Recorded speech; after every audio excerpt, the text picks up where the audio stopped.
ॐ अज्ञानतिमिरन्दस्य ज्ञानाञ्जनाशलाकया चक्षुरुन्मीलितं येन तस्मै श्रीगुरवे नमः। नमः ॐ विष्णुपादाय कृष्णपृष्ठाय भूतले श्रीमते भक्तिवेदान्त स्वामिनिति नामिने नमस्ते सरस्वते देवे गौरवाणी प्रचारिणे निर्विशेष शून्यवादी पाश्चात्यदेशकारिणे जय श्री कृष्ण चैतन्य प्रभु नित्यानंदा श्री अद्वैता गदाधरा श्रीवासादि गौरभक्तवृंदा हरे कृष्णा कृष्णा कृष्णा हरे हरे हरे रामा राम राम हरे हरे नानाशास्त्रविचारिणैकनिपुणौ सद्धर्मसंस्थापकौ लोकानां हितकारिणं त्रिभुवने मन्यं शरण्याकरौ राधाकृष्णपदारविन्दभजना नान्देन मत्तालिकौ वन्दे रूपसनातनं रघुयुगौ श्रीजीवगोपालकौ I offer my respectful obeisances unto the six Goswamis, namely Sri Rupa Goswami, Sri Sanatan Goswami, Sri Raghunatha Bhatta Goswami, Sri Raghunath Das Goswami, Sri Jeva Goswami, and Sri Gopal Bhatta Goswami, who are very expert in scrutinizingly studying all the revealed scriptures with the aim of establishing eternal religious principles for the benefit of all human beings. Thus, they are honored all over the three worlds, and they are worth taking shelter of, because they are absorbed in the mood of the gopis and are engaged in the transcendental loving service of Radha and Krishna. So, today we are on the fourth verse. Last week we covered the third verse, but we didn't get to the question and answers. If there are any questions, we can get started with that, and we can go into the fourth verse today. But before that, I would like to just give a quick overview of what we have covered so far. Um, Rupa Goswami has given us the nectar of instruction, Upadeshamrita. Srila Prabhupada very mercifully translated as a nectar of instruction. There are 11 verses in this book, and they're very compact because they take the reader all the way from the beginning stage to the Bhav Bhakti, Prema Bhakti stage, depending on the application of the user, of the reader. So the first verse talks about six, because it is basic, we have to start at the basic level of controlling certain urges. So the urge to speak, the urge for controlling, urge of anger of mind, and urge of the genitals, with organs in the sense of tongue, belly, and genitals. So these are the ones that one has to control, because there are urges that are the come out, they urge us, these organs and senses, so they need to be controlled. So that's a basic. And then he goes to explain the vices. What are the vices? If you don't, after controlling the vices and the urges, they are almost on the same level. The vices are atyahara, prayasa, prajalpa, niyamagraha, janasanga, and laulyam. They can be applied to the Krishna conscious principles, and we have gone through that verse. So atyahara is over accumulation, prayas is over endeavor, niyamagraha, two types: overly accepting for the material benefit and rejecting as well.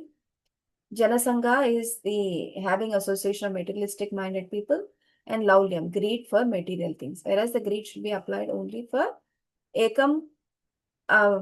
Greed should be applied only for the obtaining Lord, so to speak. If you can apply and whenever there is this available, you go with intense desire and get that. So that is the vice. And then there are six virtues that have to be followed or inculcated. The virtues are,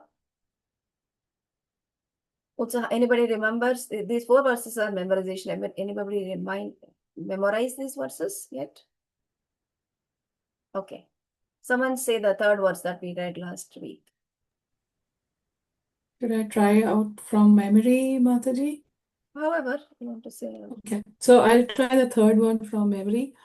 Utsahan निश्चयात् धैर्यात् तत्तत् कर्म प्रवर्तनात् संगो त्यागत् सतो वृत्ते षट्भिर् भक्ति प्रसिद्ध्यति. Okay. So the Utsaha Nishyadarya Tattat Karma Pravartadam. The meaning is one should cultivate certain virtues like Utsahan, Nischayat, having confidence in Krishna, faith in Krishna, Dhairyat is patience, and Tattat Karma, following the footsteps of the previous acharyas, and um, Sangatyagat, give up the association of worldly minded people, and Sato, they follow in the footsteps of the previous acharyas. So those are the six virtues one has to cultivate. So in the same principle, this Dadati principle comes up, the fourth verse, which is uh, it's a loving exchange, because unless you cultivate the next step, which is the uh, cultivation of these loving exchanges, devotion won't arise or devotion won't strengthen. So okay, let's read this first, then we'll go. Six loving exchanges and six loving dealings among devotees. Dadati pratigrahanati guhyamakyati prachati bhunte bhojayate chaiva sadvidam priti lakshanam.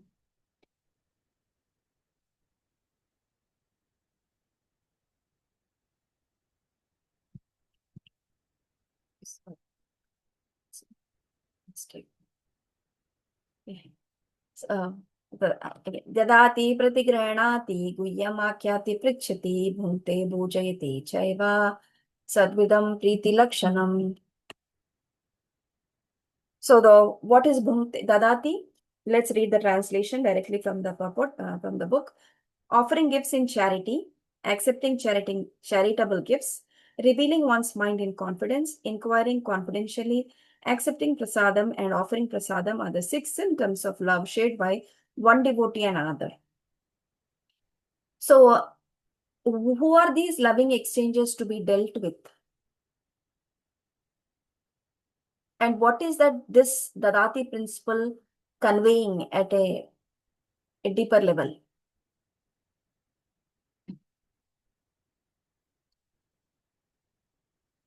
So this principle has to be applied, and it is going to give us the this ultimately help us to develop relationships, and the relationships have to be developed among the devotees. So this is the core principle for devotee relationships. Dadati, offering gifts; Pratigrahanati, accepting gifts; Guyamakyati, revealing mind in confidence; Prachati, inquiring confidentially; Bhunte, eating and accepting prasadam; Bhojayate chaiva, feeding or offering prasadam; Sadvidam, Priti Laksham. These are six loving symptoms, love, Priti, shared among devotees in good association. So, from the last three verses, we have heard that we need to avoid or abandon the bad association, which are unfavorable for bhakti. First two verses are the items that talk about what is the unfavorable items for bhakti. The next two items talk about the items that Utsaha Nishya from that third verse and fourth verse talk about the items that are favorable for bhakti. So, what are the favorable for bhakti? Utsahan. We have to cultivate those. And then these are the six exchanges.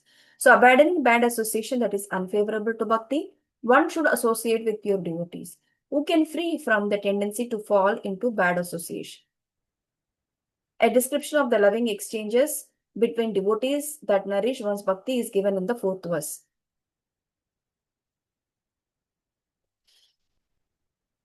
Okay, this is the verse that we are talking about for cultivating the loving exchanges.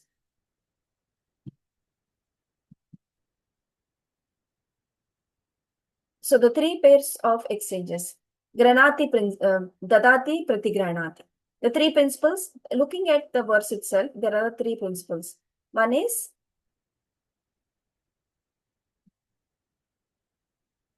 I think there are devotees that are doing something else while the class is happening. I would expect devotees to participate actively. Um, I'm going to put you for reading things then, in that case. That way, then you will have to concentrate and attend the class, not just show your attendance by logging into the Zoom.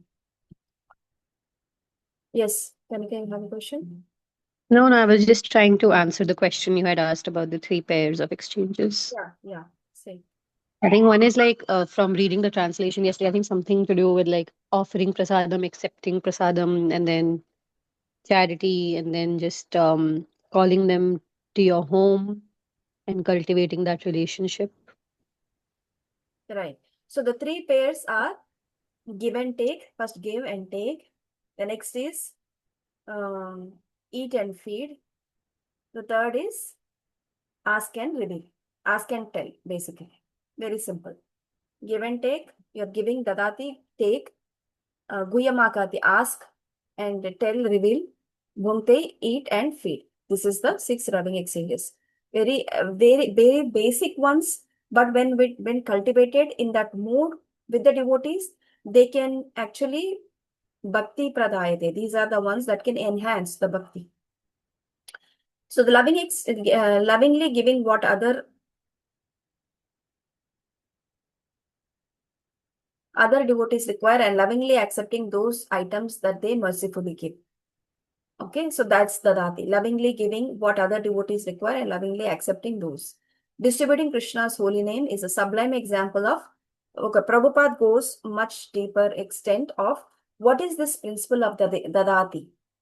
Dadati principle is the example of, it starts, and Prabhupada never beats an eye when he has to talk about the Sankirtan movement. So elaborately goes into the details of how Sankirtan movement has started and how devotees are contributing to it by spreading the holy name, distributing books and the magazines, and so on. So in that he explains the distribution of the holy name is the highest charity that one can do. And charity itself, by looking at it, that what do you give generally? You give money, you give charity. So giving charity is a Dadati principle. And what else can be given as a charity is the holy name. That's what Prabhupada is going to. Distributing Krishna's holy name is a sublime example of the Dadati principle. One's willingness to receive this transcendental gift is the Pratigranati. So one is giving the holy name, spreading. So devotees can do from their part to distribute the holy name, Dadati. And the receivers can receive it as a Pratigranati. The Dadati principle said by Srila Prabhupada Goswami will come to that, which is 50% of income for the service of Krishna and devotees, 25% income for relatives, and 25% income for the personal emergencies. This is Prabhupada Goswami's Dadati principle. What he says is that when you have to give charity. Prabhupada extends that to holy name. And then when Rupa Goswami is talking about how much you should give, is 50% because he himself employed this principle in his life.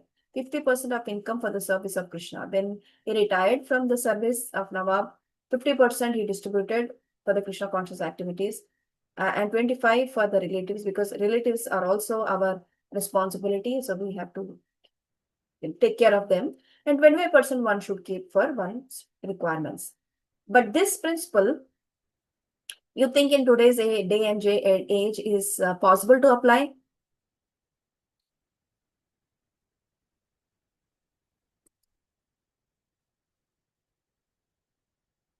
You can tell your experiences if you are able to do this, or anything towards this. May not be the similar percentages, but anything. Like we can donate for the sponsorships or like for festivals, for book distributions. Right. So So that donate. we can give to the extent that we have bandwidth.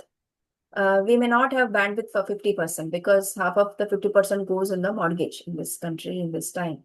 So 50% already goes to the mortgage. The remaining 50% you give again that to, then you won't have anything left. So this may not be practically applicable. But if you have means, and if you have means, by all means try to do this. But if we don't have means to do this principle, but do some principle of giving. Giving is very important principle that we should learn, because by giving we grow. You know that. When we give, we also grow. It's not just other person is benefiting, we are also benefiting much more.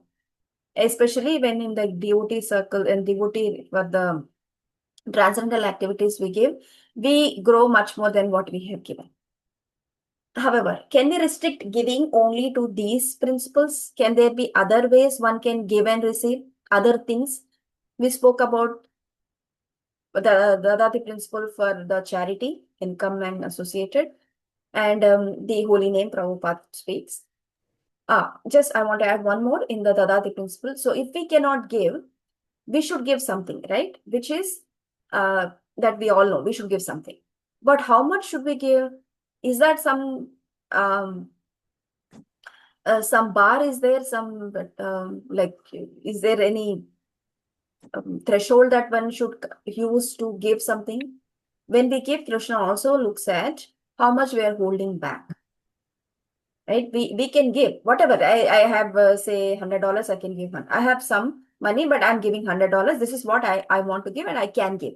But how much am I holding back from what I'm giving? So that is very important, because we can't follow this principle in its true essence. But we should use that principle. How much are we holding back? We have $1,000,000. If we are giving only 1,000 for the Krishna conscious activities, that means we are not doing this principle in its true intent.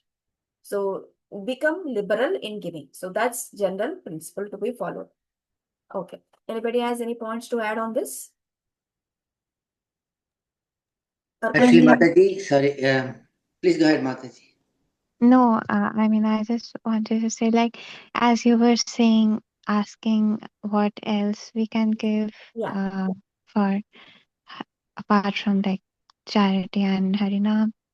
I think like devotees can also give their time, right? Like just in listening to other devotees' problems or just sharing their experiences. Very good. So, So here I have this information. What are the different gifts one can give and receive? So give, throw your ideas. I have some. Okay, let's go to the. Can you give kindness? Yes. Yeah, you can show kindness to others. But can we expect kindness in return? Maybe. No. No.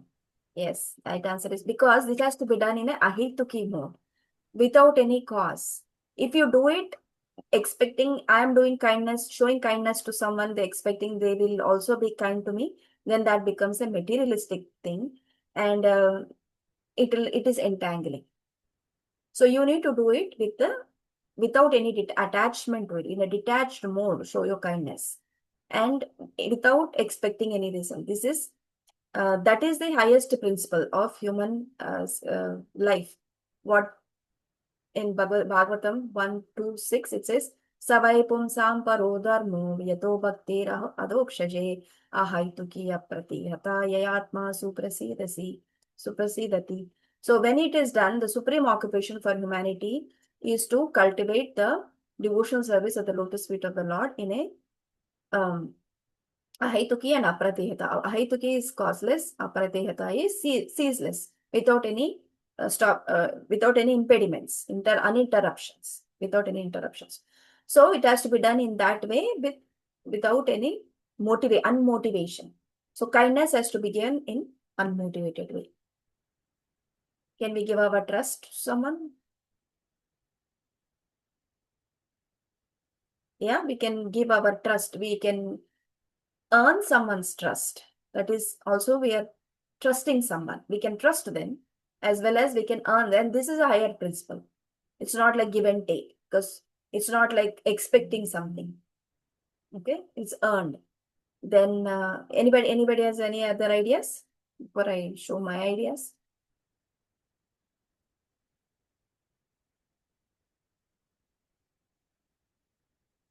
What about Krishna support, Mataji? Oh, sorry. Go ahead, Prabhu. What about support? in the sense that, sometimes we have harinams, or sometimes a devotee want to start to open up a new temple, support, giving them support for kirtan, anything, any manual labor, anything. That is service. Yes, service is important. We give our services in terms of anything. That's also like giving. It's the mood of giving. Give service. Go for book distribution. Go for Harinam distribution. Serve in the kitchen. Serve in the temple. Like that. Support the devotees. If you cannot do actively, but support. Like you said, brother. Then what else? Hare Krishna Mataji, could we say giving time as well as something? Sometimes you're giving the person, the association, the time. So that's a gift as well. Yes, you're giving their time. You're holding space for them. That is also giving. You're giving yourself, offering yourself to them. That is also giving.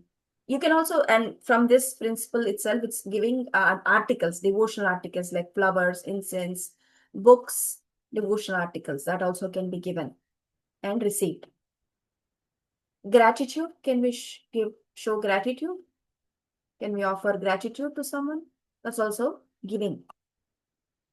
Encourage. How about giving them prasadam, Mataji? Of course, that is another principle we have, bhunte bhojayate. So that's why I'm not put here, but that is also giving food. Yeah, encouragement, you can give your encouragement to others and you can enable someone to practice Krishna consciousness, right? Like going out in the street and distributing is like overall from the temple, from the community, but enabling someone so they can practice Krishna consciousness in a beautiful environment, probably at home or within the sangha that you create in your outreach sanghas. So encourage people to do it, create an environment so they can receive this gift. So you're giving them that gift and they're receiving it. So that is also one of the ways of giving. Blessings, we can bless people to receive something in their life, blessings. And also you can give. Okay, now coming to I can add to the list. Time, yes, for sure. Time can be given. Anything else missed from that list that you want to add?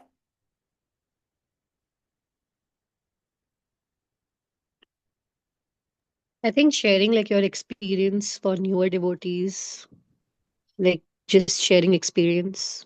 It comes into what you said that, giving like a proper environment for new devotees to practice. There is that principle is Guhya Makyati, they come in there, what you just said. So time I can definitely add, but let me know if there is any other. But what about the sharing of the homework last week? Did anybody do? I didn't see any traffic on the WhatsApp group. I mean, did we got some encouragement to do or some inspiration to do the homework? Did anybody attempt?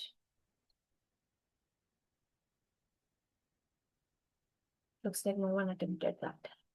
Okay. Okay. Moving to the receiving.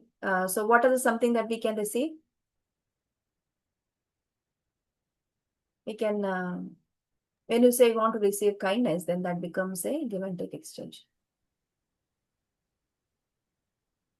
But if there's someone is offering and you're able to receive the service or receive the trust in without any expectation, you can, devotees do this, right? They give and take in without any expectation. So that also can be applied. I mean, whatever you're seeing there can be applied in a pure state, not expectational, not without any expectations.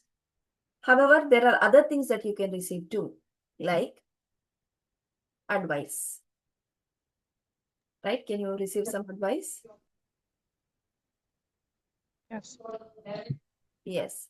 And then can you receive some chastisement and correction?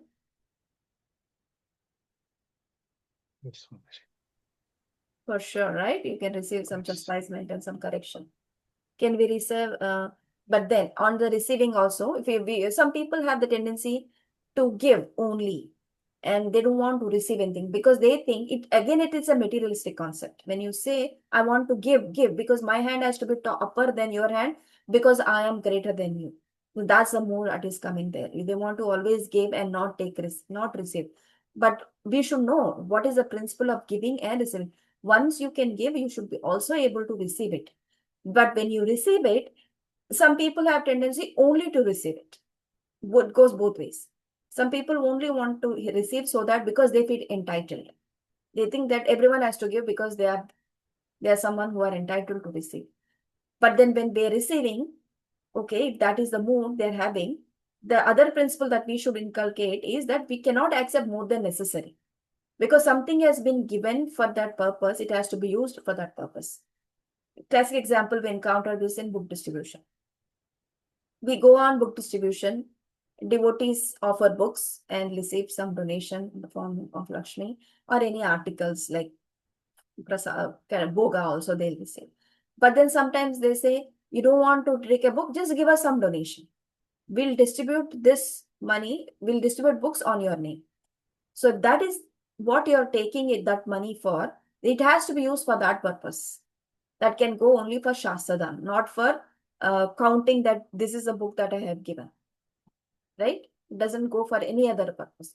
So there are certain things that so whatever you have received that thing for its intended purpose, it has to be used in that purpose only. Because that then only it will retain its benefit. Otherwise, it becomes like a hoarding, atyahara. Okay. So, but when we are receiving also, we should be in this mood that we don't deserve anything. We just received it because out of causeless mercy of the devotees and coming down from Lord Krishna and the Vaishnavas, Guru, but we don't deserve it. It is coming our way. So we should be very grateful for what we are receiving. So that much we should receive things in a grateful mood. Then when we receive also, we don't compare with others because he has received one thing and someone else has received something. Their gift is better than my gift. If we start comparing, then there won't be any gratitude left. When we start comparing, we won't appreciate what we have received. So take it from the way we don't deserve, first of all, things, but we have a coming our way, then we feel grateful about it. When we are grateful, we don't compare, we appreciate. So these are the principles we need to inculcate when we are receiving as well. Yeah, the final point I would like to say, the gift has to be used for the purpose for which it was intended. Okay, next moving to the Guhyam Akyati. Guhyam Akyati means asking, revealing Guhyam Akyati. Guhyam means explaining, revealing, you're telling your mind in confidence to someone. Revealing to devotees one's confidential realization in bhakti and inquiring and hearing their confidential realizations. This is like you are sharing Krishna Katha with devotees and whatever realizations you have understood from what you have read, you're sharing that with others. And similarly, they will ask questions on what you have shared. They will get benefit. And similarly, they are sharing something and you are asking questions. So this is an experienced, Prabhupada explains that an experienced devotee explains and an inexperienced devotee listens. So one should inquire about Krishna consciousness and opens one's mind to understand the situation of the world, what Prabhupada says. Okay. Now the examples that we have from the Shastra are when Mahaprabhu met Ramananda Rai on his South India tour, he asked some questions on Krishna consciousness. He asked him, what is the highest benefit that one can receive? So that is, what is the highest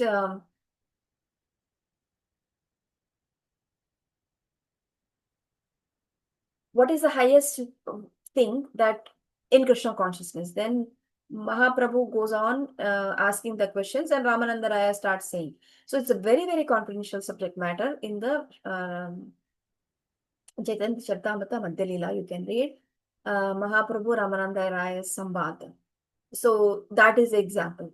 Then Sanatana Goswami, when he meets Mahaprabhu, he asks, Who am I? What am I supposed to do?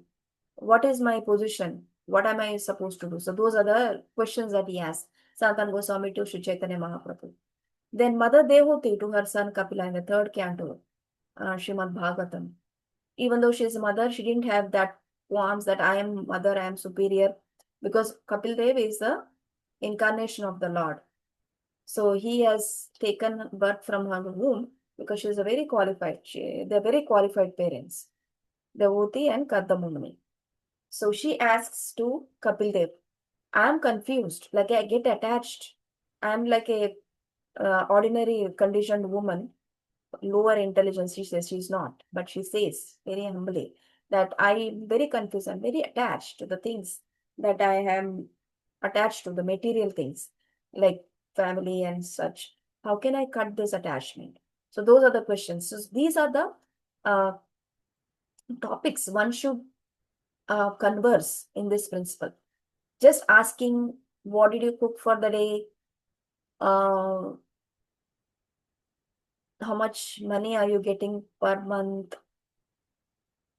How is your job going?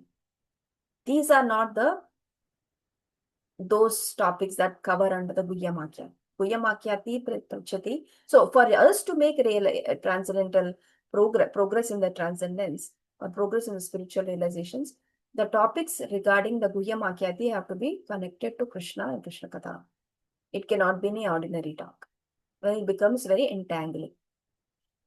In this regard, Srila Bhaktisiddhanta Saraswati Thakur wants all devotees engaged in broadcasting the Krishna consciousness movement not to speak to impersonalist Mayavadis who are always determined to oppose such atheistic movements. So we cannot go to people who are not supporters of this Krishna consciousness movement or practices and tell them what we are planning to do, our minds, our strategies, our actions, how we go about spreading this movement. That is not recommended because first of all, they are already ready to discourage us and mix. Then they combine hands with the other people who are on the similar and they attack the devotees anyway. They are doing that. But if you go and speak to them, then it is more disastrous. So, Bhaktisiddhanta Saraswati Thakur, because this is for the propagation of Krishna consciousness. So don't reveal your mind to those people. Don't ask them questions how they are doing in this regard and how we are doing in our activities. So the greatest progress, the most, because devotees tend to do dadati pratigranati in some way, like giving and receiving charitable gifts, articles, books that we want to give to someone and receive something. So that happens. And the next principle is the bhunte bhojate will come, which is like eating and feeding. But this principle doesn't happen much. In a classroom setting, it might happen, but take this kind of exchange out of classroom setting also, which is fundamental. I mean, generally it is oriented for the classroom setting itself, like you ask questions, someone explains. But then if you take it to your personal relations or personal conversations, talking and revealing about Krishna Katha, that becomes more enhancing to our bhakti. It is more bhakti increases, it enhances bhakti. Okay, the personal conversations.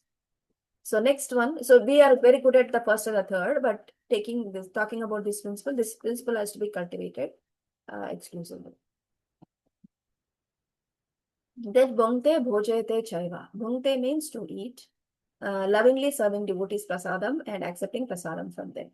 So host programs in your home so that devotees can come and accept prasadam, and you offering them and they are accepted. Prasad distributed by a devotee to maintain the spirit of bhakti must be accepted as Lord's grace, received through the pure devotees. We should also invite devotees, offer them prasadam and please them. So the example from Shastra that we have is Panihati Hichida festival, where Mahaprabhu, Nityananda Prabhu has ordered Raghunath Das Goswami to, as a punishment, he says, I'm not going to punish you, go feed all the devotees. This is how he says. He says, I'm punishing you, so the punishment you need to rectify by feeding the devotees. So that is the manifestation of Panihati Dahi Chida. So Panihati is the place, Chida Dahi is the chipped rice with yogurt festival. In some parts of the world, this festival is celebrated very nicely. Recently also, Mississauga Center has celebrated this festival, Panihati Nishada Festival. Not a lot of centers do, but in Atlanta, it is done in a larger scale. And devotees feeding Mahaprabhu. Any opportunity to feed Mahaprabhu, devotees would take that. Like festivals like Jagannath Rath Yatra, Gundicha Marjana. Even after every particular association, every particular festival, at the end, there is the feeding. And devotees take great pleasure for feeding Mahaprabhu and accepting. And then examples. Lord Chaitanya Mahaprabhu lovingly feeding devotees. Mahaprabhu also fed devotees. After the Gundicha Marjana, after devotees have worked so hard for cleaning the temple, just before Rath Yatra, there is a big feast. And Mahaprabhu lovingly, with his own hands, giving in the plates of the devotees. This is all described in Chaitanya Charitamrita. Lord Chaitanya Mahaprabhu lovingly feeding devotees and accepting prasadam from there. Shri Chaitanya, and the injunction, negative injunction on this is, one should not accept these eatables from the worldly minded people, because that is Vishayera Anna Kaile Dushta Manahaya. Vishayera means worldly minded people. Anna Kaile, if you eat Anna from them, your mind becomes polluted. Dushta Manahaya. By eating food prepared by worldly people, one's mind becomes wicked. So that is something we have to be careful. So these six principles, when practiced with the devotee circles, it enhances one's bhakti. But when it is practiced with non-devotees or material-minded people, it pollutes our mind and it becomes entangling. See, these six principles are so powerful that if practiced in the right spirit, there will be strong relationships cultivated among devotee circles. And if you practice these principles among non-devotees, also strong bonds develop, which are, like if you see from our previous lives, we would have done this with the people that we used to associate in the previous lives. And there is a place for us for those people in our hearts. That means there is something that we always cherish about that, because there is a bond that has established within our hearts. So these are so the devotees who want to progress in the bhakti, they will be very careful from here on who they are doing these six principles with. If you continue with that previous association, then that becomes very entangling. And because these are very powerful, they become a strong place in the heart. You should be very careful with that. So these six Ravi principles actually constitute the sadhu sangha in its pure form. This is a sadhu sangha when we do this in a very pure form. Exchanging love with devotees who are of the same spiritual aspiration as ourselves and who are affectionate enhances bhakti. And who are affectionate enhances bhakti. So if we develop these with the devotees who are similar, like-minded, as well as aspirations-wise they are same and they are affectionate, then this enhances bhakti. These exchanges are necessary even in the ordinaries. In the ordinary dealings also this happens, right? In the workplace also this happens. People set up during the Christmas time, then there is gift exchange. Then every few times in the year there are lunch parties thrown in the office, or at least year end, to appreciate the employees. So the food is served. So that is there. And then business meetings are established to do this eating and sharing the food business and exchanging the gifts. Just what do they do after that? They strike a business contract. A man arranges for the feed for his business friends, shares his plan, asks for their advice, and exchanges payments. So how to grow business, this is materialistic. So that also, what I meant to say is this happens even ordinarily and a very powerful. So as soon as you call for a meeting, give them lunch in a hotel, big restaurant, and because they are now satisfied with the food, they will you will ask something and then they will accept it, because their heart has become pleased and mind is now calm. So then they will accept what you have said because you have given them the food. So these are very, very powerful principles. So we should be careful to who we are, with whom we are practicing. Again, this exchange should be done in ahaituki, selfless mode without expectation, only with devotees. The power of association is one's desires and ambitions develop according to the company one's keep. So because we associate, we are Sangat Sanjayate Kama, 262 of Bhagavad Gita. It comes in a different context, but the principle of that can be applied here. Sangha Sanjayate Kama means whatever you associate with, that is the Kama, that is the aspiration you develop, ambition. So desire, whatever you keep, association, then it depends on the you develop your desires and ambitions based on the company you keep. If an ordinary person associates devotees through these 6 loving exchanges, they will surely develop their dormant Krishna consciousness. If you look at the people who come to our association, to the temple or to smaller gatherings at home, Bhakti Rikshas, initially they don't know anything about this, but then they soon start associating with the devotees. And Bhakti Riksha is such thing where all these 6 principles are followed, because there is the Rati principle. We are giving something to them, incense, flowers, some articles, flower garlands. Ahaitogi Guhyamakyati Prachati is happening because someone is revealing or telling the Krishna consciousness, Krishna Katha, and someone inquiring confidentially on the subject matter. That's happening. And Bhunte Bhojayate. Someone bring all the food items, and then there is feast that is happening. So the newcomers who experience these things from the get-go, and that's how they get connected, because they are developing these exchanges with the devotees. They become connected and they stay, and that's how they progress in their Krishna consciousness. So these are very powerful. Okay, so if 6 loving exchanges are done with Krishna in the center, they take us to the lotus feet of Krishna. But if 6 loving exchanges are done with Maya in the center, they keep us bonded in the material world. The last point is, if one really wants to attain the goal of human life, one should associate with Krishna's devotees who teach us how to develop love for Krishna. The negative injunction that we have on this verse is, feeding a snake milk and banana simply makes it more poisonous. Kevalam Visha Vardhana. So if it again is coming into the same prince category of doing this with the materialistic people. It gives, like snake is very envious.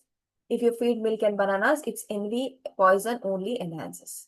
So do the same thing with the non-materialistic people, you will become like that. Therefore, one must avoid the 6 loving exchanges with atheists, Mayavadis, Gyanis, Karmis, and gross sense enjoyers who oppose theistic movements and educate people in God consciousness. This is for the preaching principle.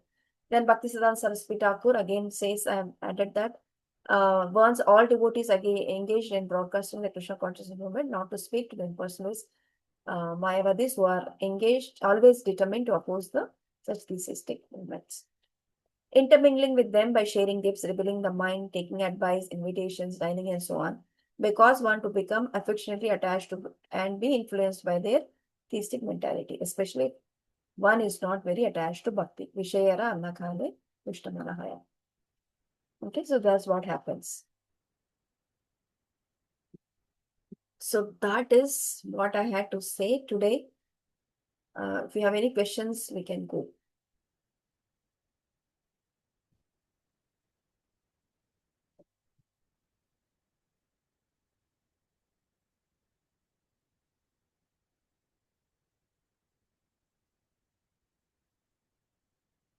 Last week there were some hands raised.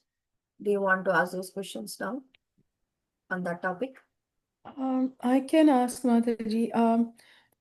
The question that I had come up yesterday in my mind was that the verse number 3 is positive in the sense activities that are favorable for bhakti. So why does the third line say Sango Tyagat, like of material people, rather than saying associate with devotees? because Sango Tyagat was already kind of covered in verse number 2 in a negative sense, where it said avoid the, when it said Jana Sangha, to use avoid the materialistic people. So in this one, why is Srila Rupa Goswami again stressing on avoidance rather than mingling with devotees or associating with devotees? I think did we not cover that point?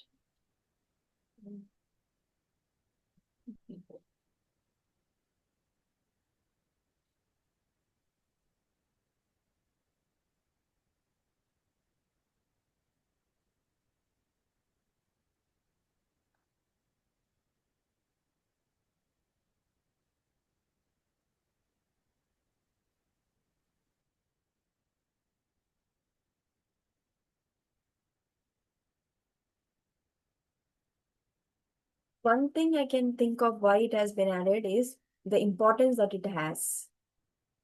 Repeating the thing, even in the Janasangha, that is what you're telling, right? Janasangha also had the same verse, same point. Mm-hmm. Janasangha, referring to avoiding association with non-devotees, persons not interested in Krishna consciousness. Mayavadis who simply blaspheme. Bhakti kamis, Mukti kamis, Siddhi kamis. That is Janasangha. One should live in the association of Krishna conscious devotee, but the Sane engage in the bad association with those engaged similar line of business conducive for Krishna consciousness. So Rupa Goswami is definitely not adding a redundant item in his 11 verses, because 11 verses adding an item which is repeating in nature. Even if you look at the Udara urge to speak, tongue, Udara Vegam and then Atyahara. So the point here is its importance. It is very important that we have to avoid materialistic association, including the company of karmis, gyanis, yogis, non-devotees, atheists, opposite gender, womanizers, bhakti poshaka karma. Those are following the principles that nourish bhakti. Even if one has good qualities, if one is devoid of bhakti, those very qualities transform into faults. And so keeping such bad association a safe distance, one should live and adopt the ways of pure devotees and execute the principles laid down by Acharya, the 6 Gosamis. Tandera Charana Seva Bhakta Sanivas. So it looks the same, but because it is such an important thing, he had in the favorable part, he's saying unfavorable is Janasangha. Janasangha is unfavorable. Associate, the word itself is positive. It's not negative. Janasangha is a undesirable thing. We saw that it is a vice. Associating with non-devotees is vice. This is Sangha Tyaga. When you tyaga this, it becomes a virtue. So it is a positive thing. You're tyagging a tyaga, you're giving up the association of which is a virtue.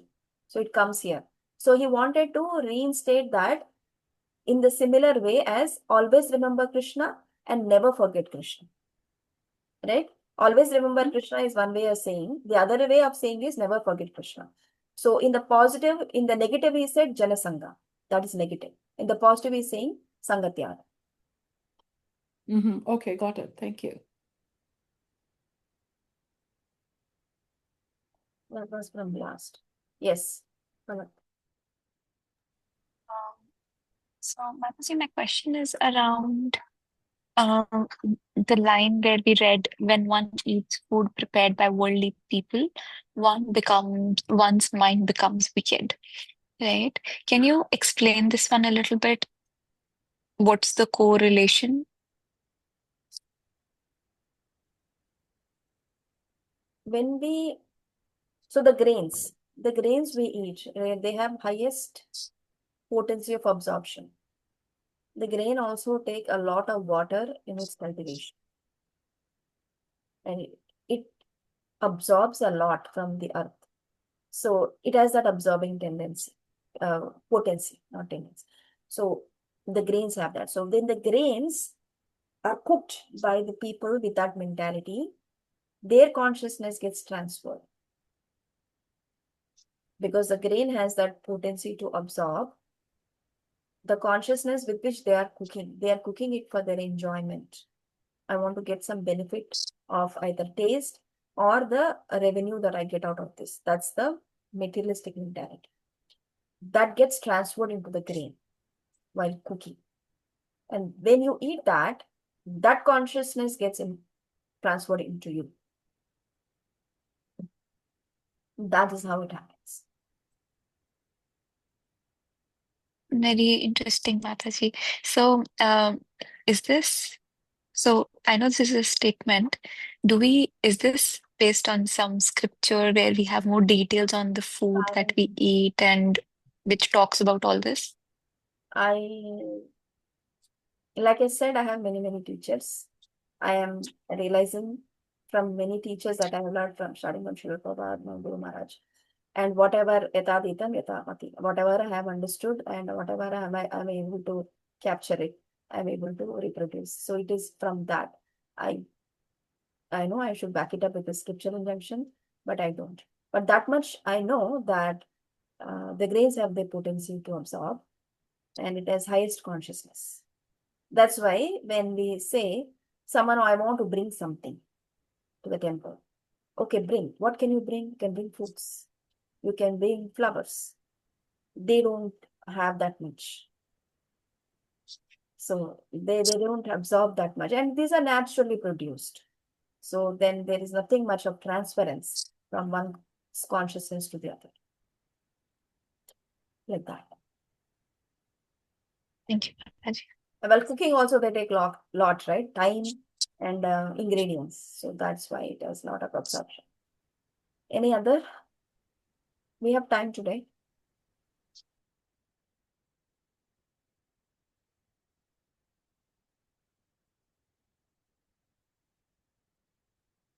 Mataji, I have a quick question here. Actually, Janasangha means like you have the office circle and also devotee circle, and there are relative circles. So what we do with the relative circle, like they are not fully into Krishna conscious or anything like that. They are like comes close circle because they are within the family. So how do we deal with them? Like preach them the Krishna consciousness or like talk nonsense? So when we associate people at various levels, first of all, our motive, if you are meeting with your office people, then our motive is, let me not get myself polluted. Save yourself first. Then you go and preach. If you are able to withstand whatever they are offering you with that, and you are able to, if you get affected by what they are sharing with you, then that's not the thing that you want to do to yourself. First of all, you need to save. So however you can save yourself by not mixing so much, but not revealing your mind so much. If you go on telling them, okay, I do this weekend, every weekend I go to the temple, I chant. Now what happens to them? They become envious. They can actually try to take that away from you. They will do that. Oh, this person running away today from office because he has a program to attend. So let me just give him more work right now at the last minute and then put them back so that they don't attend that. So if you share this with them, this is what is going, they'll take advantage of that. So you need to first save yourself from those people by not telling them what you are doing, what's your personal life. Unless they are very conducive or they're very favorable for what you are sharing and they can support you in that. So don't share. And in the same regard, don't try to find, it all depends on the situation. I cannot give you, don't do this at this point. But this is generally, I'm telling, first of all, don't give an opportunity for them to target you in any way. Another is, don't exchange your food. In exchange, they have to offer you their food first. So it has to be done in a very subtle way. Now, you need to be very intelligent in doing this.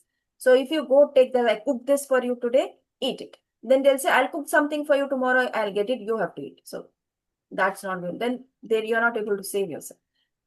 Instead, if there are any opportunities for you to give prasadam in some food programs that they have, like lunches, or if there is an opportunity, potlucks, or they do, If you have an opportunity to give prasadam like cookies or some other things that everyone can have, so nobody is watching you at that time, but you're giving prasadam. So that way they are getting benefited. So that it's all depends. Now coming to the family.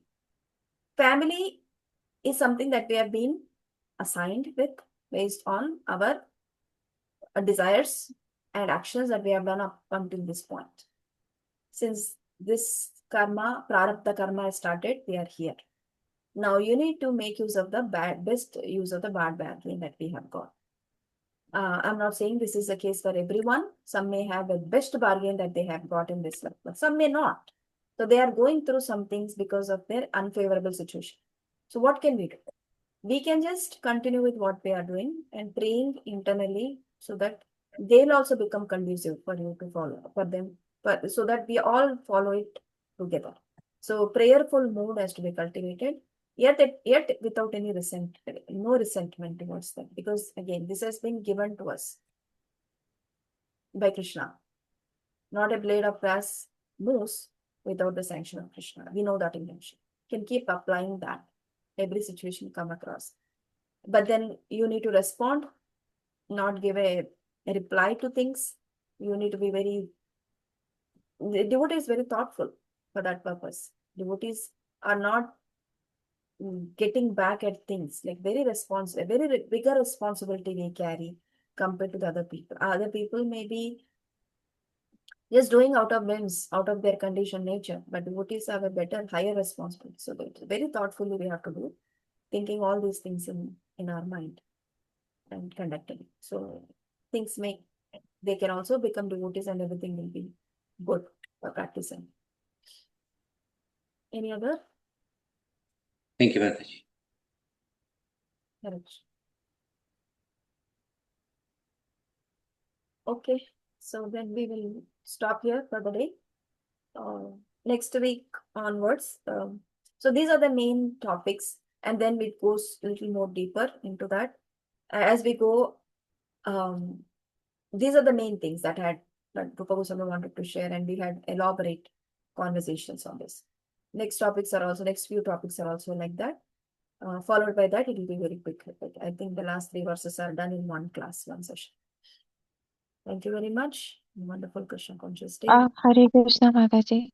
Yes. Sorry, I was not there in the first or second class when you shared all the details.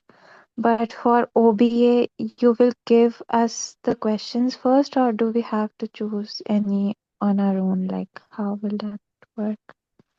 Yeah, OBA, I will choose a question. This time we have to be on the same OBA. Not last time I gave you whatever you want to write, you write. This time it will be some OBA that I'll choose. Let me look at that. If we have covered enough matter up until now from the list that are there.